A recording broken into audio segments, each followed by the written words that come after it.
অসময় বাড়িতে গেস্ট আসলে যেমন অস্বস্তিকর পরিবেশে পড়তে হয়, ঠিক তেমনই কলিং বেল বাজিয়ে আমার চোখের মধ্যে একটা বড় সাইজের আঞ্জনি হয়েছে। দেখতেই ভীষণ বাজে লাগছে, আর এখন এই মুহূর্তে সাজগোজ করলেও একদম মানাচ্ছে না। মনটা বেশ খারাপ, তাই আজকে ওয়েদারটা মেঘলা দেখে মন ভালো করতে চলে এলাম পার্কে। সঙ্গে ছিল পায়ে আর আমার ছেলে। আর এখানে সবুজে ঘেরা পরিবেশটা দেখলে আমার বেশ ভালো লাগে। আর এসে আমিও একটু দোলনা চড়ে নিলাম, আর মা ছেলে মিলে একসাথে দোলনা চড়তে চড়তে প্রচুর গল্প করছিলাম।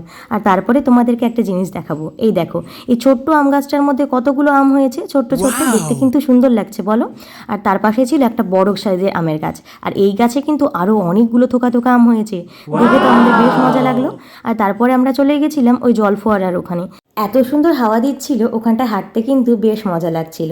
সেদিন কিন্তু এই পার্কে একটা ছোট্ট বাচ্চার ফটোশ্যুট হচ্ছিল, মেবি অন্নপ্রাশনের জন্যই হবে। আর ভিয়ান কিন্তু সেখানে দাঁড়িয়ে দাঁড়িয়ে ওই বাচ্চার ফটোশ্যুট দেখছিল, আর ওদেরকে ভীষণ ডিস্টার্ব করছিল। তাই ভিয়ানকে ভোলাতে টয় ট্রেনে উঠালাম, আর টয় ট্রেনে করে কয়েক পাক ঘুরেই আমরা বাড়ি চলে এসেছি।